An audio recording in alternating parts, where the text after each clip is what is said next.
Good morning. It's good to be back. Last time I was here, it was Palm Sunday, 2 weeks ago, and a lot's happened in my life. Change. Any of you have a lot of change going on in your life?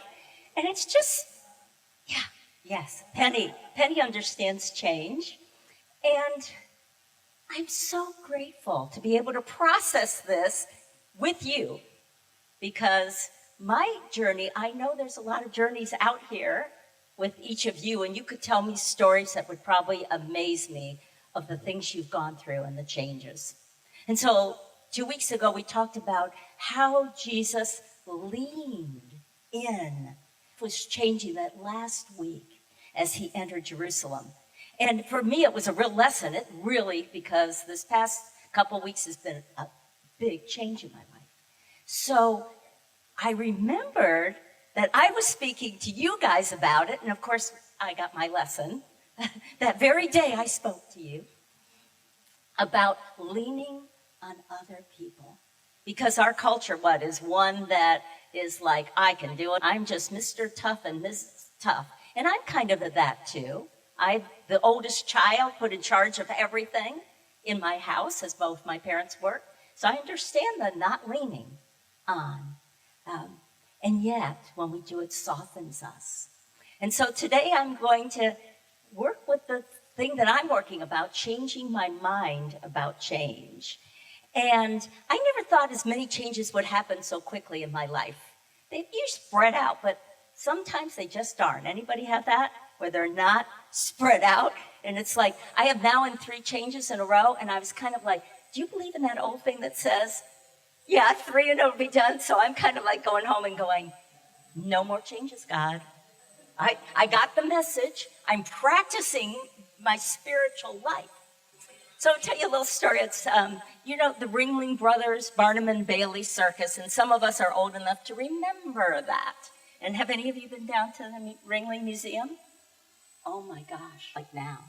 Well, I just took our daughter last May, and it's phenomenal, the Circus Museum. A man spent 50 years creating a miniature circus, and it'll take you an hour to go and look at all the details in this big, big room. So I recommend that. Well, anyhow, the circus was in town, and there was a reporter, and he wanted to ask the man on the tightrope. He said, how you feeling up there? Julio was his name. And Julio said, firmly in mid-air. I like that word, firmly. Think about, let's picture, there are 2 platforms, and between it, what? A tightrope.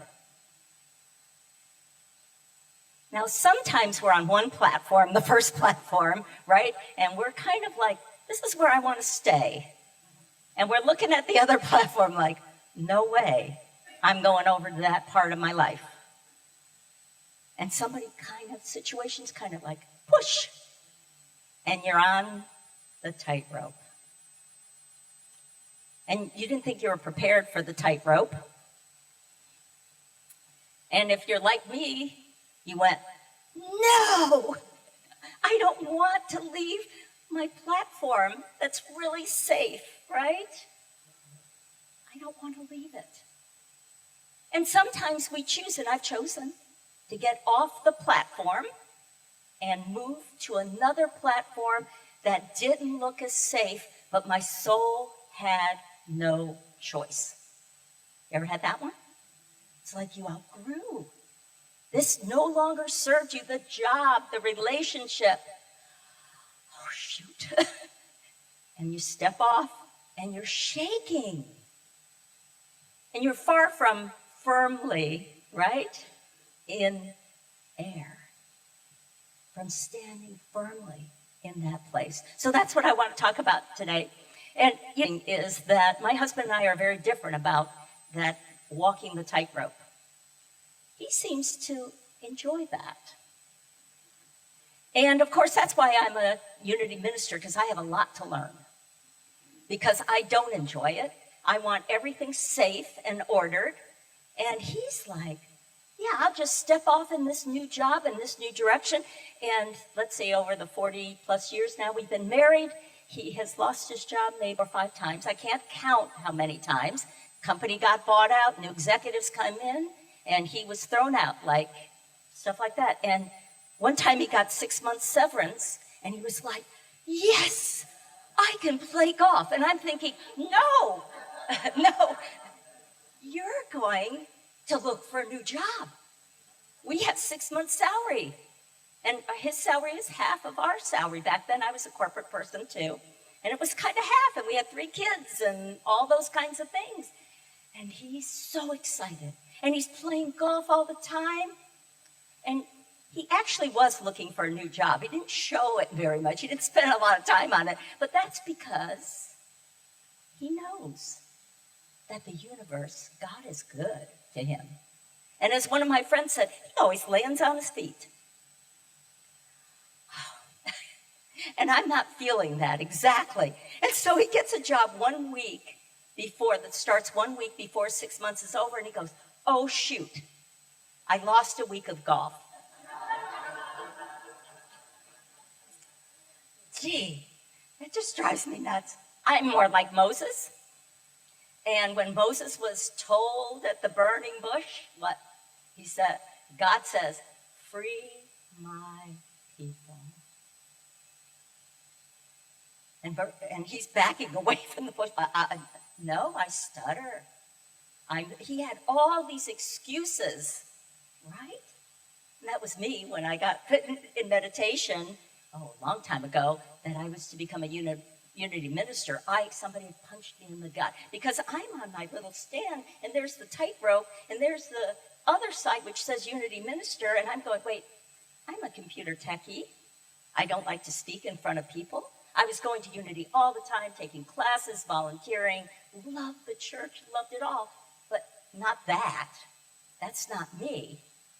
And somebody said to me, so I went to a therapist, and she said, don't look at that other platform. Take one step. Take one course. And then take the next. And then take the next step. And don't worry about minister. Maybe it'll happen. Maybe something else in the meantime will come up, and you'll be guided to that. And you're just supposed to go on that path for a while. Well, it ended up every door open for the Unity minister. That darn meditation was exactly right. But it dragged me there. And somebody said, aren't you lucky you had a burning bush? And I said, that's because I didn't listen to God. I had to be forced to listen. And some people, like my husband, just jump in and get on the wire, on the tightrope, and they walk. And he's, my inspiration on that. So, think if you're on that first platform and you're being drawn to the other one, but you decide to stay. What do you think your life is going to be like? Suffocate. That's a great word. Suffocating. Yes. I have a friend of mine who has another friend who she's very concerned about because she got divorced 45 years ago. And she's still on the platform of ain't it awful? And what's happened, she said, is they're over it. All her friends are overhearing.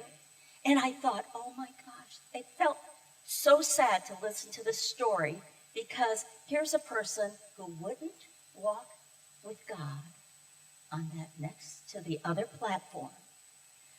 She could have had all these loving relationships, and they're blocked. And that's why our spiritual process helps us walk the tightrope. And it changes everything if we're willing to do it. And I'm not saying the tightrope is easy, and there are times you want to turn back. Now think about this. You're on the tightrope. How easy is it to turn back? What might happen? You might be in Genesis and, Lot and his wife. In Unity, we talk about the spiritual message behind Scripture. And so in Lot, he's leaving because he's been informed that the place he's staying in consciousness, and they name it a town, but it's actually in consciousness, he's being told to move to a higher consciousness. So he travels from one town to a new place. But on the way, his wife is like, I'm not going there. And she turns around, and you remember what happens in the story? She turns to, yep, yeah. She turns to salt. She becomes rigid. And that's what happens if we don't want to take those steps out.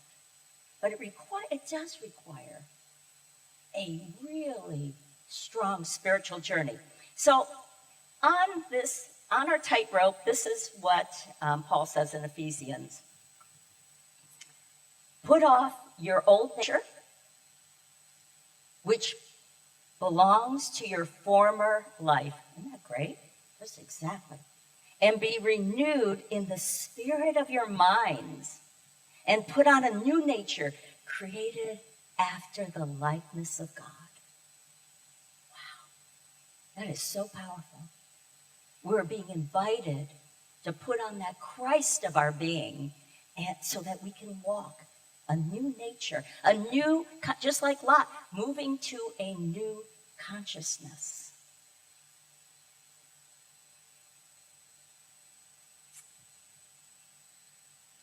So I found this quote, and I don't remember where I got this, but I like it.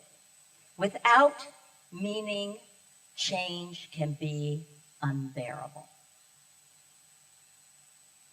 Without meaning, change just becomes a pain in the what? Patootie, right?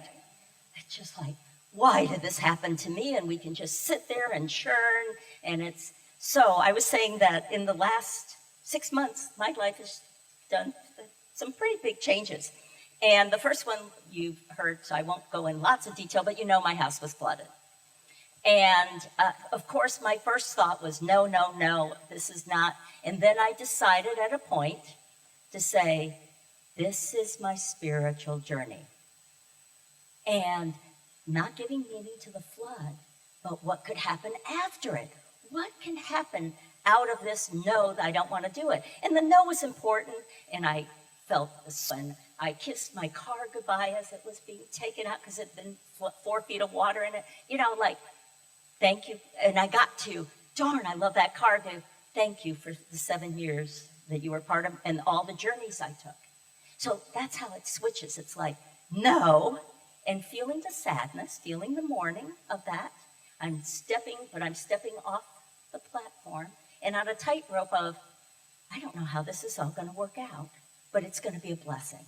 Absolutely, God, after I got mad and sad and surrendered, it became a blessing.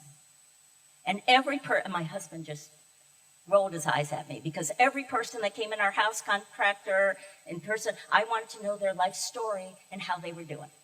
And he said, you realize we're paying them, don't you?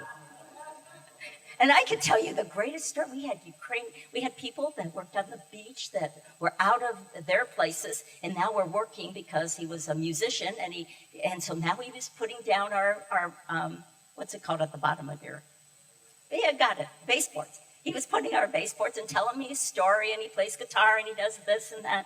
And then I had some Ukrainians that put in all our cabinets, and they told me about what was happening in Ukraine and how their families were doing. And then our contractor, his mother, a few years ago, became a quadriplegic and became part.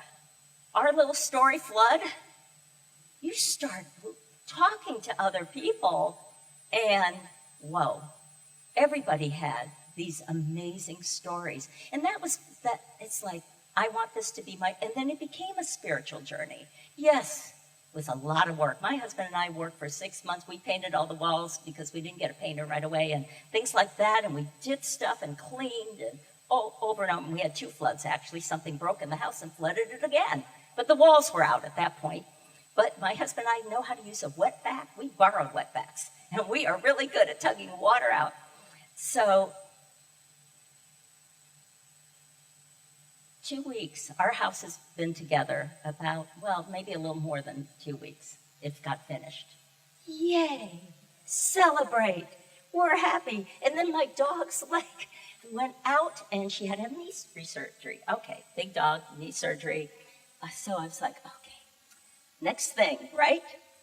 A week later, when I was here, that afternoon, when I was here, my husband had a stroke.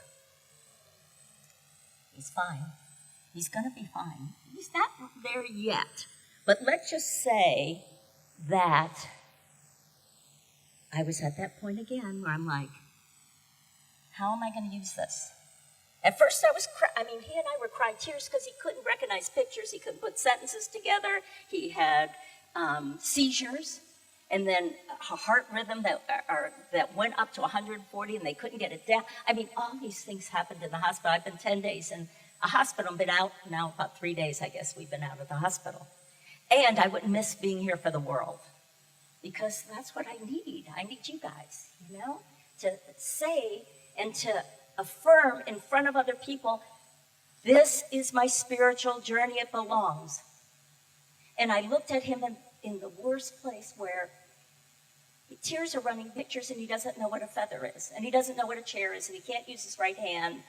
And they'd say, touch my finger. He'd try to touch it, but he couldn't find it with his right hand. Then touch your nose, and I don't know what to do.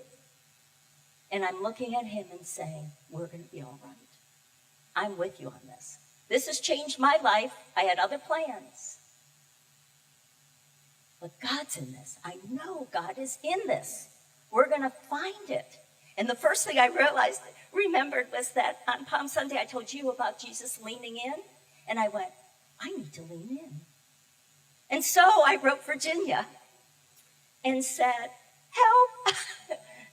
And of course, I didn't get to go to the ministers' retreat that was this week where Virginia was. And she is our chaplain for our ministers group. And we have about, 30 or so ministers, at least, Unity ministers. Some retired, some not.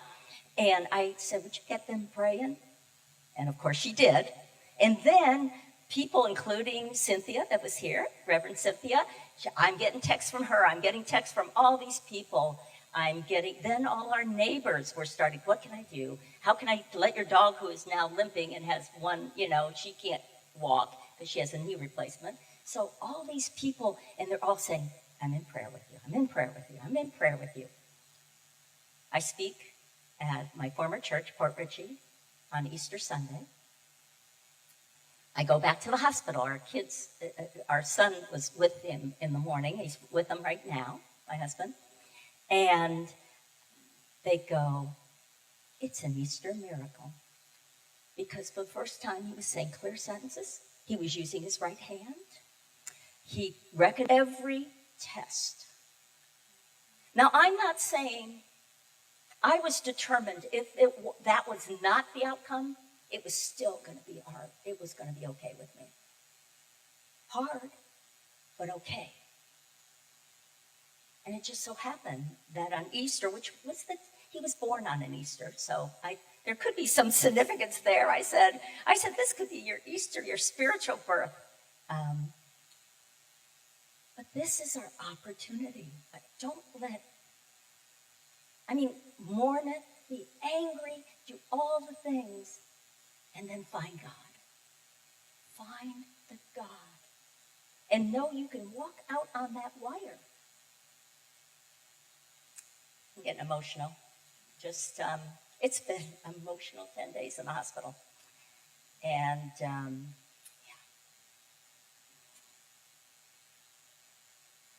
So, there's an acronym for the word light. And it's live in God's highest thought. So, you're on the platform. You're either kicked off or you chose to get on. And this is how you do it. You live in God's highest thought. There's power untapped out. And we're so busy, and I'm this kind of person too. I like to solve a problem. The minute it happens, often I jump over the get quiet and listen for that highest thought. But the big one set me straight. The flood set me straight. The hospital and my experience with my husband setting me straight. And he would say, I'm so sorry, I've done this. And I'd go, no, this is going to get us better. We are going to be better out of this. We are going to be better. So whatever we're facing, we get that choice. Is this a better walk, closer walk? Or am I going to sit on the platform and, what is the word somebody used when you get stuck? Suffocate. God, that word is so perfect. Suffocate my spirit. Am I going to do that? And so Mother Teresa said this about the light, the highest thought. She said, I am the pen with which God writes God's love letters to the world.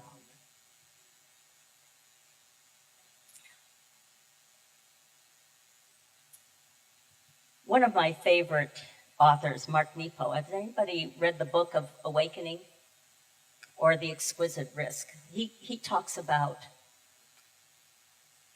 he describes shedding his old life. Now, Mark Nepo, what happened to him, and it's in this book, The Exquisite Risk, and daring to live an authentic life. He is given no chance to survive cancer. No chance. And now his whole life is turned around. And he took what he called an exquisite risk in life. And I want to read a little poem he said about that. He decided to make everything about his cancer experience spiritual, to find God in it all. So, death pushed me to the edge, nowhere to back off. And to the shame of my fears, I danced with abandon in his face. I never danced as free. And death backed off, the way dark backs off. A sudden burst of flame. Now there's nothing left but to keep dancing. It is the way I would have chosen had I been born 3 times as brave. So cancer helped him choose a way that he didn't feel he had the bravery to choose in our lives. And so it means overcoming our resistance to what's happening. And the surrender process of taking that spiritual step when we don't see the other platform, it's not visible, what it's going to do is a conscious giving over of oneself to something greater.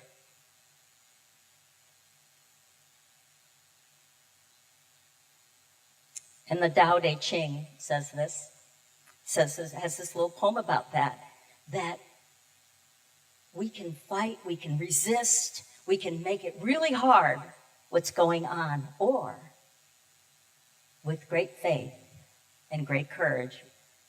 He says the Tao, and what the Tao is, Tao, it means the way. That is a word for the way.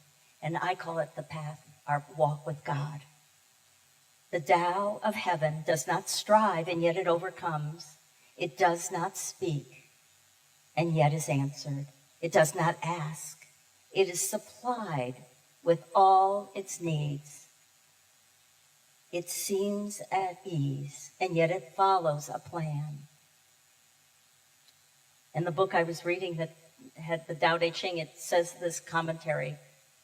To do this requires to have a radical trust in God at work in our life.